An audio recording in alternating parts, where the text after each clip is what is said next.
Hello, जय हिंद दोस्तों। हम लोग पढ़ रहे हैं वर्ल्ड मैप। और वर्ल्ड मैप सीरीज में अब तक हमने अधिकतर यानी कि मैक्सिमम देशों को कवर कर लिया।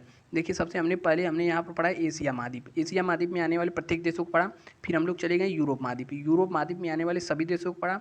फिर हम लोग आ गए यहाँ पर गए अफ्रीका में। अफ्रीका के बाद उत्तरी अमेरिका। उत्तरी अमेरिका को भी हम लोग निपटा दिए। आज हम लोग को क्या पढ़ना है? दक्षिणी अमेरिका। उत्तरी अमेरिका में इससे पहले हमने क्या क्या पढ़ा था? तो देखिए, यहाँ पर यूएसए अमेरिका के बारे में पढ़ा। यहाँ पर हमने पढ़ा मतलब कनाडा, अमेरिका। उसके बाद यहाँ पर आ गए मध्य अमेरिका। मध्य अमेरिका के बाद यहाँ पर कैरोबियाई देशों के बारे में हमने पढ़ लिया। आज हमने मुख्य रूप से क्या पढ़ना है? दक्षिण अमेरिका। और आज की वीडियो में हम लोग दक्षिण अमेरिका को पूरी तरीके से निपटा देंगे। उसके बाद क्या बच जाएगा? देखिए, यहाँ पर ऑस्ट्रेलिया बच जाएगा और फिर नीचे बचेगा, नीचे क्या बचेगा? अंटार्कटिका बचेगा और ऊपर आर्कटिक। यही सब पढ़ना रहेगा। उसके बाद झील, झाड़ी, पर्वत, पठार, मरुस्थल, ठीक है, जितने भी चीज़ें सब चीज़ पूरी डिटेल से पढ़ेंगे। ठीक है, वर्ल्ड मैप। तो आज हम लोग को क्या पढ़ना है? यही दक्षिण अफ्रीका पढ़ना है और दक्षिण अमेरिका पढ़ना है। तो दक्षिण अमेरिका में चलते हैं और देखते हैं। देखिए, जो सामने मैप दिख रहा होगा यही है दक्षिण अमेरिका। ठीक है, पहले देखिए दक्षिण अमेरिका को कहते क्या क्या है। दक्षिण अमेरिका में देखिए, यहाँ पर पता होगा कि ब्राज़ील में बहुत ज़्यादा जंगल पाए जाते हैं। तो यहीं जंगल के नाते यहाँ की जो विविधता है, विविधता बहुत ही ज़्यादा है। इसीलिए इसे सांपों का देश कहते हैं, सांपों वाला महाद्वीप कहते हैं, या फिर पक्षियों वाला महाद्वीप कहते हैं। और ठीक है, इन सब तमाम नामों से जानते हैं। और इसको अलग कौन करता है? देखिए, यहाँ पर उत्तर अमेरिका को दक्षिण अमेरिका से क्या अलग करता है? हमने पिछले वीडियो में पूरी डिटेल से बताया था। देखिए, यहाँ यहीं पर है पनामा नहर। पनामा नहर के द्वारा उत्तर अमेरिका दक्षिण अमेरिका से पूरी तरीके से अलग होता है। अब देखिए, पहले लोगों को कोई भी व्यापार करना होता था, अगर यहाँ से हम यहाँ पहुँचाना है तो लोग ऐसे पूरा घूम कर आते थे। और घूम कर आने के बाद बहुत ज़्यादा खर्चा होता था। तो इसी को देखते हुए पनामा नामक देश ने यहाँ पर एक नहर खुदवा दिया, जिससे लोगों को आना जाना आसान हो गया और इसको लाभ भी हो गया है। पैसा खूब दाब के कमाता है। ठीक है, और इसके ऊपर हमने कौन सा देश पढ़ा था जिसने इसका प्रतिद्वंदी नहर बना लिया है? निकारागुआ। और यहाँ पर उसके नीचे जो है वो बना रहा था, लेकिन सक्सेस नहीं हो पाया। ठीक है, तो ये सब हमने पिछले वीडियो में पूरी डिटेल से बताया है। तो इसमें हम लोग को बस दक्षिण अमेरिका पढ़ना है। तो दक्षिण अमेरिका को देखते हैं। देखिए, इसे सांपों वाला महाद्वीप कहते हैं। सांपों वाला महाद्वीप के अलावा इसे पक्षियों का भी महाद्वीप कहते हैं। इसको अलग कौन करता है? पनामा से अलग करता है। ठीक है, और कोलंबिया शहर से जुड़ता है। देखिए, यहाँ पर एक शहर दिखेगा, कोलंबिया। पनामा नहर किससे जुड़ता है? कोलंबिया से, मतलब कोलंबिया से सटता है पनामा देश। अब देखिए, एक एक देश को उठाते हैं, उसके बारे में डिटेल से पढ़ते हैं।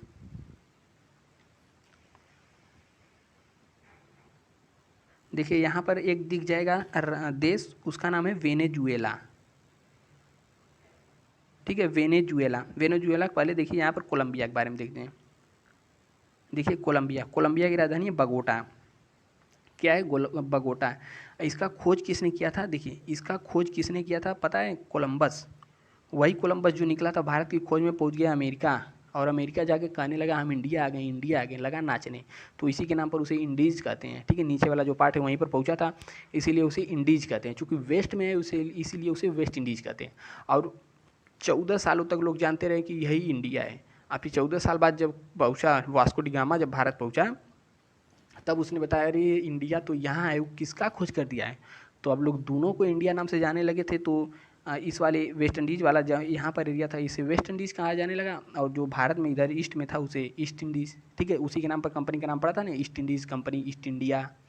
तो देखिए, यहाँ पर है कोलंबिया। कोलंबिया एकमात्र ऐसा देश है जो किसी खोजकर्ता के नाम पर पड़ा है। किसके नाम पर पड़ा है? कोलंबस के नाम पर पड़ा है। इसका नाम कोलंबिया। और यह देश 95% पन्ना तथा मरकट का निर्यात करता है। ठीक है, पन्ना क्या? पन्ना वही धातु जो होती है जिससे बनता है, वही पन्ना। ठीक है, 50% पन्ना तथा मरकत। मरकत को अंग्रेजी में क्या कहते हैं? इमराल्ड। ठीक है, इमराल्ड का निर्यात कौन करता है? कोलंबिया। अब देखिए, कोलंबिया के ऊपर एक देश दिखेगा, इक्वाडोर।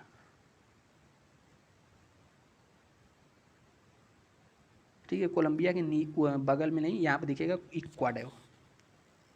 इक्वाडोर, इक्वाडोर की राजधानी क्या है? कोटो। कोटो नहीं, क्वेटो। ठीक है, इसी के नाम से, यानी कि जो भूमध्य रेखा जाती है ऐसे ही इसी देश से होकर जाती है, क्वेटो से। इसीलिए क्वेटो देश के नाम पर ही इसके इक्वेटर, इसका जो लाइन जाती है उसका नाम पड़ा इक्वेटर रेखा। ठीक है, तो इक्वाडोर की राजधानी क्या है? क्वेटो। और यह भूमध्य रेखा पर स्थित है और यहीं पर एक ज्वालामुखी है, नाम सुना है आपने, कोटापेक्सी ज्वालामुखी, ठीक है। कोटापेक्सी ज्वाला कहाँ है? इक्वाडोर में है। कोटापेक्सी ज्वालामुखी कहाँ है? इक्वाडोर में। इसे याद करने का एक देखिए ट्रिक है। अब देखिए कोटा तैयार करने वाले लोग जाते हैं, ठीक है। तो कोटा हर स्टूडेंट एक बार जरूर जाना चाहता है, तो कोटा एक बार जरूर जाएंगे, कोटा एक बार जरूर जाएंगे। तो कोटापेक्सी कहाँ? इक्वाडोर में है, ठीक है। तो ऐसे ट्रिक से याद रख सकते हैं। अपने से बनाइए ट्रिक, अपने से बनाया हुआ ट्रिक कभी भूलता नहीं है। अब देखिए इसी के बगल में एक द्वीप है, द्वीप इसमें दिखेगा,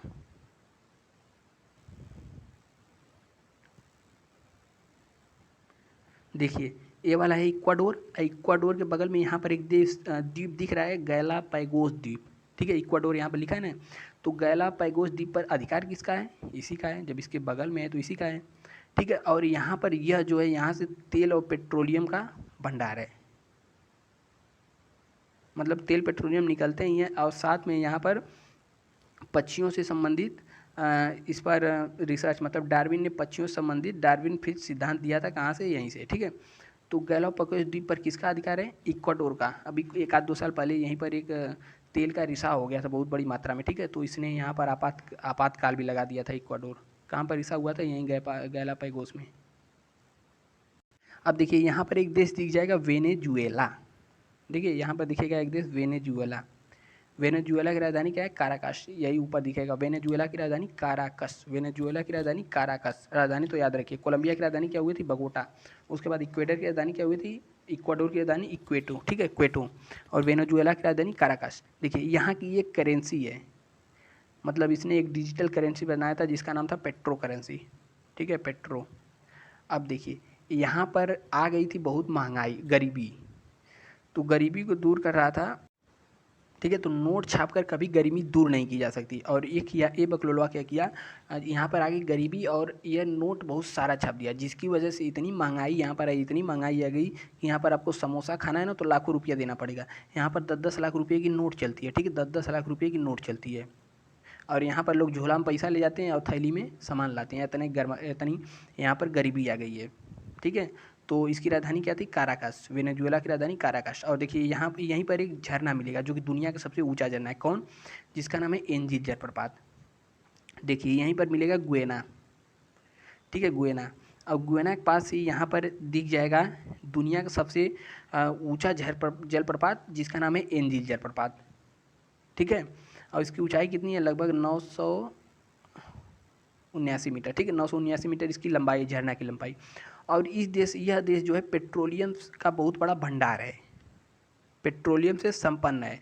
लेकिन इसके पेट्रोल में क्या है कि छोटे छोटे बालू के कण मिले रहते हैं, ठीक है, छोटे छोटे बालू कण मिले रहते हैं, जिसके कारण इसे सफाई करने में बहुत ज़्यादा खर्चा आता है। लेकिन पेट्रोलियम सबसे ज़्यादा कहाँ भरा है? यहीं पर, वेनेजुएला में। और दिख जाएगा यहीं पर एक, देखिए यहीं पर एक झील दिखेगा, माराकैबो झील, ठीक है, माराकैबो झील कहाँ पर है? यहीं वेनेजुएला में, ठीक है। और देखिए ओपेक एक संस्था है, ओपेक का, ठीक है, ओपेक में यह देश आता है। ओपेक क्या है? ठीक है, तो देखिए ओपेक एक संस्था है जिसका फुल फॉर्म है organization of the petroleum exporting country, मतलब जितने भी देश पेट्रोलियम का निर्यात करते हैं, ठीक है, उनकी एक संस्था है ओपेक। ओपेक का सदस्य कौन है? वेनेजुएला। इसका स्थापना 1960 में हुआ था। और इसमें जैसे अरब वाले देश आ गए, वहाँ पर तेल होता ही है, सऊदी अरब हो गया, UAE, Qatar, Bahrain, Kuwait, Iraq, Iran, Algeria, Libya, Nigeria, Angola, Venezuela, ठीक है, इक्वाडोर, इन सब देशों में पेट्रोलियम बहुत ज़्यादा होता है। तो यह उसके सदस्य हैं, किसके? ओपेक। ओपेक एक ऐसी संस्था है जिसमें पेट्रोलियम उत्पादन करने वाले देश उसके सदस्य रहते हैं। अब उसके बगल में देखिए एक देश आएगा गुएना, यहाँ पर है गुएना। गुएना की राजधानी है जॉर्ज टाउन, ठीक है, गुएना की राजधानी है जॉर्ज टाउन। यहाँ पर एक बंदरगाह है, मतलब यहाँ पर बंदरगाह है, और कौन सी नदी पर? डेमोरार नदी, ठीक है, यहीं दिख जाएगा बंदरगाह, डेमोरार नदी पर है। और इस बंदरगाह से क्या निर्यात होता है? हीरा। हीरे का निर्यात कौन से बंदरगाह से होता है? डेमोरार नदी पर बना है वो बंदरगाह, ठीक है। और ये गुएना, ये एक ऐसा देश है दक्षिण अमेरिका में जहाँ के लोग ईसाई हैं, ठीक है। यहाँ पर प्रोटेस्ट धर्म ईसाई के अधिक लोग हैं, मतलब यहाँ पर ईसाई धर्म अधिक लोग हैं, जबकि पूरे दक्षिण अमेरिका में देखेंगे, पूरे नीचे वाले जितने हैं, यहाँ पर कैथोलिक लोग हैं। शेष दक्षिण अमेरिका में कैथोलिक लोग हैं। अब देखिए उसके बगल में एक देश दिख जाएगा, सूरीनाम। सूरीनाम। सूरीनाम की राजधानी क्या है? परामैरिब। ठीक है, यहीं पर राजधानी लिखिए सूरीनाम की पैरामीरी। यहाँ की भाषा डच है, इसके बारे में कुछ खास ज़्यादा नहीं है। अब देखिए यहाँ पर एक देश दिख जाएगा फ्रेंच गुयाना। अब फ्रेंच गुयाना पर किसका अधिकार है? फ्रांस का, या फ्रांस का है। ठीक है, फ्रेंच गुयाना कहाँ का है? फ्रांस का है। यहीं से फ्रेंच गुयाना अपनी सैटेलाइट वगैरह लॉन्च करता है। सैटेलाइट वगैरह जैसे भारत की भी कोई भारी मिसाइल है ना, भारी सैटेलाइट लॉन्च करना हो तो यहाँ पे भारत भी अपनी कई मिसाइल यहाँ सैटेलाइट यहीं से लॉन्च कराया है। सैटेलाइट के लिए यह बहुत ही उपयोगी जगह है। और किसका अधिकार इस पर? फ्रांस का। और फ्रांस का एक जगह और अधिकार है, देखिए यहाँ पर हमने बताया था, याद है कि नहीं? देखिए यहीं पर एक द्वीप है रियूनियन द्वीप। कौन सा? रियूनियन द्वीप। यहाँ पर भी फ्रांस का अधिकार है। और यहाँ पर जो फ्रेंच गुयाना हो गया, यहाँ पर भी फ्रांस का अधिकार है। तो यहाँ से क्या होता है? मिसाइल उपग्रह लॉन्च किए जाते हैं, हैवी उपग्रह। यूरोप में जैसे अपने यहाँ PSLV GSLV है ना, तो इससे उसी तरह फ्रांस का यानी कि यूरोप का क्या है? Ariane rocket. रॉकेट का क्या नाम है? एरियन रॉकेट के द्वारा यहाँ से उपग्रहों को प्रक्षेपित किया जाता है। ठीक है, तो इतना तो हमने जाना। अब देखिए इसके बगल में एक देश दिखेगा, बोलिविया। देखिए बोलिविया कहाँ गया? खोजिए। देखिए यहाँ पर दिख जाएगा बोलिविया। बोलिविया की राजधानी क्या है? लापाज। बोलिविया की राजधानी क्या है? लापाज। और पेरू तथा बोलिविया, देखिए यहाँ पर दिख जाएगा ऊपर पेरू। पेरू की राजधानी है लीमा।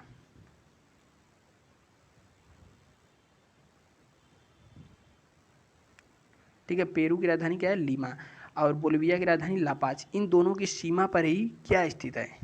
एक झील जिसका नाम है टिटिकाका झील। टिटिकाका झील दुनिया की सबसे ऊंची झील है। ठीक है, तो दुनिया की सबसे ऊंची झील कहाँ है? टिटिकाका। कहाँ पर स्थित है? पेरू और बोलिविया के बॉर्डर पर। ठीक है, और यहीं पर देखिए यहाँ पर तो एक पर्वत है, पर्वत श्रृंखला है। ठीक है, उस पर्वत श्रृंखला पर ही यह झील स्थित है, इसीलिए तो ऊंचाई पर है। और यहीं पर है दुनिया का सबसे ऊंचा रोपवे। रोपवे मतलब वो होता है कि अगल बगल खंभा गाड़ दें या फिर अगल बगल पहाड़ और बीच में एक रस्सी बांध दें, उसी पर एक झूला में बांध करके आदमियों को झुला दिया जाए, वही होता है रोपवे। दुनिया का सबसे ऊंचा रोपवे भी कहाँ है? बोलिविया में है। अब उसके बाद देखिए यहाँ पर नीचे एक देश आएगा, पतला सा लंबा सा। देखिए ये वाला देश, इस देश का नाम है चिली। ठीक है, चिली।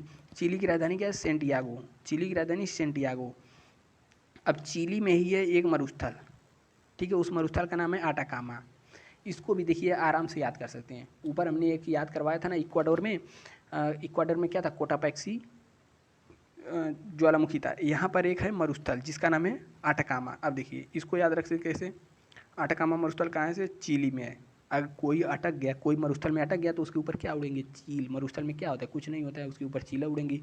तो आटाकामा मरुस्थल क्या है? चील। अटक गए तो ऊपर क्या उड़ेगी? चील। तो आटाकामा मरुस्थल कहाँ है? चिली में। चिली की राजधानी क्या है? सेंटियागो। अब देखिए चिली में ही एक ऐसा शहर है, चिली में ऊपरी शहर है, चिली का ऊपरी शहर है। देखिए यहाँ पर, देखिए यहाँ पर दिखेगा आरिका। देखिए अरिका दिख रहा है ना? अरिका दुनिया का एक ऐसा शहर है जहाँ बारिश ही नहीं होती है। यहाँ बारिश ही नहीं होती है। क्यों नहीं होती है इसको कभी अगले वीडियो में बता देंगे। तो चिली का एक ऐसा शहर है जहाँ पर बारिश नहीं होती, उसका क्या नाम है? अरिका। अब देखिए, अब यहाँ यहीं पर दिख जाएगा एक देश, पराग्वे। पराग्वे। पराग्वे की राजधानी क्या है? अनुसुनसियान। असुनसियान क्या है? असुनसियान पराग्वे की राजधानी। अब पराग्वे के बाद यहाँ पर दिखेंगे तो एक नीचे देश पड़ेगा, अर्जेंटीना।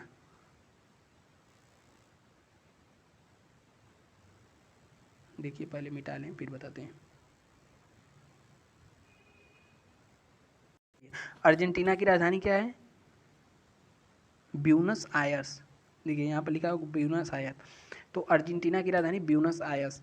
यह यहाँ एंडीज पर्वत की सर्वोच्च ऊंची चोटी जिसका नाम है एकांकगुआ, यहीं पर है अर्जेंटीना में सर्वोच्च ऊंची चोटी जिसका नाम है एकांगुआ। उसकी ऊंचाई कितनी है? लगभग 6960 मीटर है एकांगुआ। और यहीं पर मिलेगा पेंटागोनिया मरुस्थल। ठीक है, इस वाले एरिया में मिलेगा पेंटागोनिया मरुस्थल, जो कि शुष्क नहीं, वो ठंडा मरुस्थल है, क्योंकि इधर नीचे पड़ जाएगा दक्षिणी ध्रुव और उसके जो समीप पड़ेगा ठंडा मरुस्थल। तो पेंटागोनिया मरुस्थल ठंडा मरुस्थल है, अर्जेंटीना के निचले भाग में स्थित है। अब देखिए यहीं पर नीचे मिलेगा मैगलन जल संधि। देखिए इस नक्शे में तो दिखेगा नहीं। देखिए यहीं पर मिल जाएगा मैगलन जल संधि। यह टेरा डेल फ्यूगो को दक्षिणी अमेरिका के मुख्य भूमि से अलग करता है। ठीक है, इसको हम वर्ल्ड मैप में उस वाले नक्शे में बता देंगे बढ़िया। देखिए यहाँ पर एक द्वीप द्वीप दिख जाएगा, स्टैनली द्वीप, ठीक है, फॉकलैंड। और यहीं से एक जल संधि जाती है, जल संधि नहीं, जलधारा जैसे जिसे कहते हैं फॉकलैंड की जलधारा। अभी आगे देखिए हम लोग जैसे ही बढ़ेंगे तो एक और देश दिखेगा जिसको कहते हैं ब्राज़ील। ब्राज़ील दक्षिणी अमेरिका में ऐसा एक देश है जो कि सभी देशों को छूता है, केवल 2 देश को नहीं छूता है। ठीक है, ठीक है, तो देखिए ये है ब्राज़ील। अब ब्राज़ील जो है कि दक्षिण अमेरिका में जितने भी देश हैं सभी को छूता है, केवल 2 देश को नहीं छूता है। अब वो 2 देश कौन कौन से हैं बताइए। तो देखिए यहाँ पर एक देश दिख जाएगा इक्वाडोर। ठीक है, यहाँ पर एक देश दिख जाएगा इक्वाडोर, इक्वाडोर को टच नहीं करता है। और यहाँ पर एक देश दिख जाएगा चिली, 2 देशों को टच नहीं करता है और बकिया सभी देशों को टच करता है। और पूरे दक्षिण अमेरिका में केवल 2 देश ऐसे हैं जो कि स्थलबद्ध हैं, यानी कि उनकी कोई जलीय सीमा नहीं है। एक यहाँ पर है बोलिविया और यहीं पर एक मिल जाएगा पराग्वे। ठीक है, 2 देश हैं जो कि जिनकी जलीय सीमा नहीं है, ये स्थलबद्ध देश है। कई बार पूछा है कि दक्षिण अमेरिका में स्थलबद्ध देश कौन कौन से हैं, तो यहाँ पर हो जाएगा बोलिविया और यहाँ पर हो जाएगा पराग्वे। ठीक है, अब बोलिविया और पराग्वे। अब देखिए एक देश बच गया, ये बड़ा सा ब्राज़ील। अब ब्राज़ील के बारे में बहुत ही फैक्ट है, तो ब्राज़ील को ध्यान से देखिए।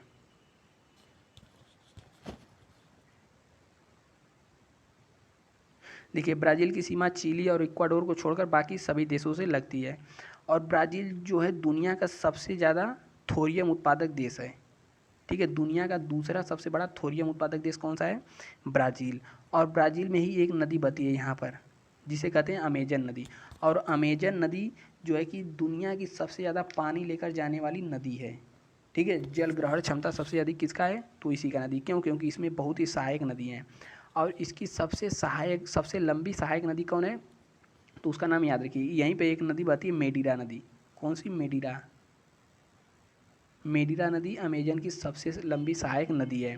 और यहाँ पर पता ही होगा कि जंगल बहुत ज़्यादा पाए जाते हैं, बहुत ज़्यादा घने जंगल पाए जाते हैं।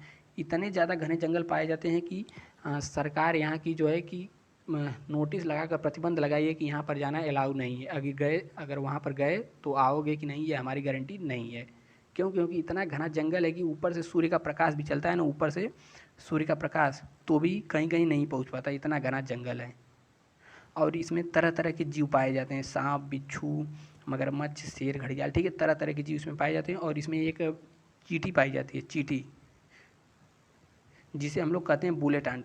इसके काटने पर इतना ही दर्द होता है जितना कि बंदूक से लगी हुई गोली से दर्द होता है, इसीलिए इसे कहते हैं बुलेट आंट। बुलेट आंट कहाँ पाई जाती है? ब्राज़ील के जंगलों में पाई जाती है। इसे काटने पर इतना दर्द होता है जितना गोली लगने पर होता है। और यहाँ की सबसे लंबी नदी कौन है?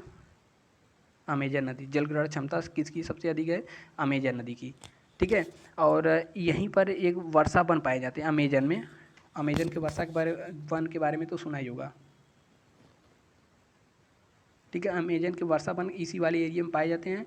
और इतने ज़्यादा इसमें यहाँ वन है कि दुनिया का 20% ऑक्सीजन अकेले 20% ऑक्सीजन अकेले कहाँ से निकलता है? ब्राज़ील के जंगलों से। इसीलिए इसे दुनिया का फेफड़ा कहते हैं। ठीक है, पृथ्वी का फेफड़ा किसे कहते हैं? ब्राज़ील के जंगलों को। 20% तक ऑक्सीजन यहीं से निकलता है। अब देखिए यहाँ के कुछ बंदरगाह और शहरों के बारे में देख लेते हैं।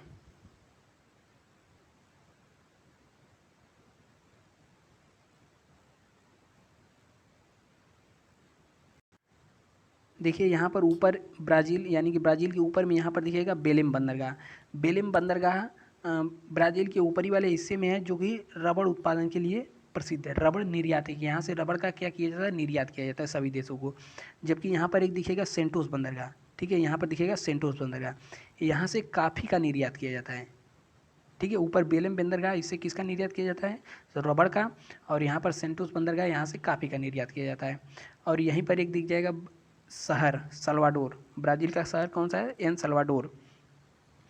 और यहाँ पर दिखेगा ब्राज़ील की राजधानी यहाँ ब्राज़ीलिया है। और यहाँ पर दिखेगा Rio de Janeiro. Rio de Janeiro किसके लिए प्रसिद्ध है? यहाँ पर 1992 ईस्वी में पृथ्वी सम्मेलन हुआ था, जिसमें एजेंडा 21 पारित किया गया था। कौन सा? एजेंडा 21। अब एजेंडा 21 क्या है? एजेंडा 21 जो है 21वीं सदी को बता रहा है, न कि 21 इसके लक्ष्य है। ठीक है, तो एजेंडा 21 कहाँ से पारित किया गया? यहीं से, रियो डी जेनेरियो से। एजेंडा 21। सेंटोस बंदरगाह किसके लिए प्रसिद्ध है? कहवा निर्यात के लिए, यानी कि काफ़ी निर्यात के लिए। जबकि बेलेम बंदरगाह किसके लिए प्रसिद्ध है? रबड़ निर्यात के लिए। और यहाँ पर एक एल साल्वाडोर है, ठीक है, जो कि साओ पाउलो कहवा की विश्व की दूसरी सबसे बड़ी मंडी है। कहाँ पर है? साओ पाउलो, ठीक है, दुनिया की कहवा की दूसरी सबसे बड़ी मंडी है, विश्व की सबसे बड़ी मंडी साओ पाउलो, ठीक है। तो ब्राज़ील के बारे में हमने क्या क्या देखा? देखिए यहाँ पर बेलेम बंदरगाह रबड़ उत्पादन, रबड़ निर्यात के लिए। यहाँ पे साओ पाउलो किसके लिए? कहवा में विश्व की सबसे बड़ी मंडी, यहाँ पर लिख दी कहवा की। और यहाँ पर दिखेगा, यहाँ पर ब्राज़ील की राजधानी ब्राज़ीलिया। ब्राज़ील की राजधानी ब्राज़ीलिया एकदम हेलीकॉप्टर के आकार है, मतलब हवाई जहाज़ के आकार की है, ठीक है। और यहाँ पर कौन सा देश था? उरुग्वे, ठीक है। ये वाला जो देश दिख रहा है ये है उरुग्वे। उरुग्वे की राजधानी क्या थी? मोंटवीडियो, ठीक है। उरुग्वे की राजधानी क्या थी? मोंटवीडियो।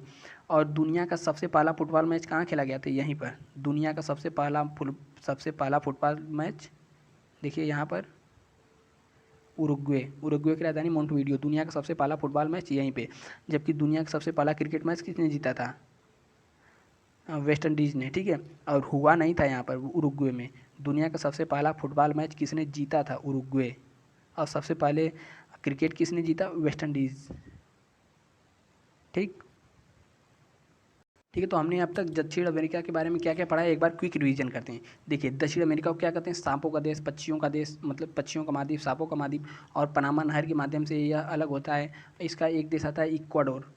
इक्वाडोर की राजधानी क्यूटो। यह भूमध्य रेखा पर स्थित है। इसके शहर क्यूटो के नाम से ही इसका इक्वेटर, भूमध्य रेखा का नाम इक्वेटर पड़ा। और कोटापेक्सी यहाँ पर ज्वालामुखी है। उसके बाद हमने पढ़ा यहाँ पर नीचे आ जाएंगे पेरू। इक्वाडोर का एक द्वीप कौन सा था? यहाँ पर गैलोपोगास। यहाँ पर उसके बाद हमने पढ़ा यहाँ पर पेरू की राजधानी लीमा के बाद ऊपर हमने पढ़ा कोलंबिया किसके नाम पर पढ़ा? कोलंबस के नाम पर पढ़ा। कोलंबिया की राजधानी बगोटा के बाद यहाँ पर ऊपर हम लोग पढ़े वेनेजुएला की राजधानी क्या थी? वेनेजुएला की राजधानी थी काराकस। ओ माय गॉड, कहाँ गया?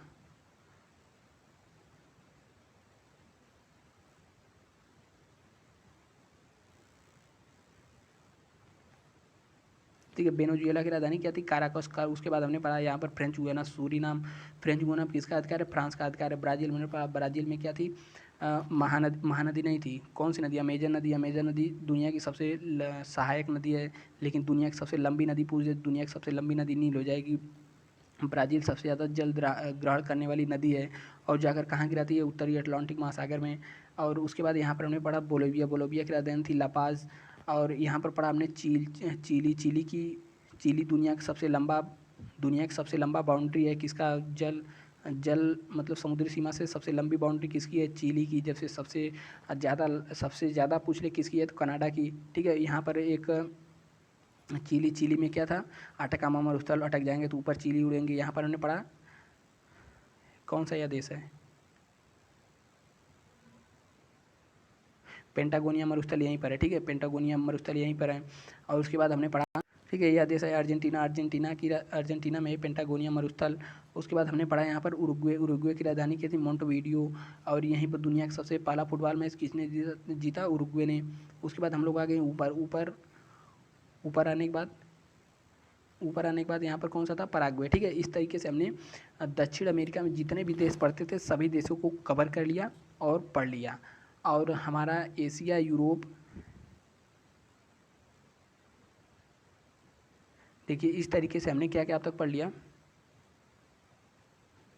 यहाँ पर एशिया पढ़ लिया, उसके बाद यूरोप पढ़ लिया, फिर यहाँ पर अफ्रीका, फिर उत्तरी अमेरिका, और इस प्रकार दक्षिण अमेरिका पूरी तरीके से ख़त्म हो गया। अब अगली वीडियो में हम लोग ऑस्ट्रेलिया पढ़ लेंगे या फिर इधर अंटार्कटिका। ऑस्ट्रेलिया अंटार्कटिका पढ़ने के बाद वर्ल्ड मैप में जितने भी देश थे, कोई भी देश ऐसा नहीं हुआ कि जिसके बारे में हमने चर्चा न किया हो, ठीक है। सभी देशों के बारे में हमने पढ़ लिया। अब आगे आने वाले वीडियो में ऑस्ट्रेलिया बच गया। ऑस्ट्रेलिया के बाद यहाँ पर बच गया अंटार्कटिका। इन दोनों देशों के बाद पढ़ने के बाद हम लोग वर्ल्ड मैप के असली जंग में घुस जाएंगे। पहाड़, पर्वत, नदियाँ, झील, झाड़ी, झरना, मरुस्थल, जितने भी चीज़ें, घास फूस, सब चीज़ पढ़ेंगे, ठीक है। तो मिलते हैं अगले वीडियो में, तब तक के लिए नमस्कार, बाय बाय, जय हिंद।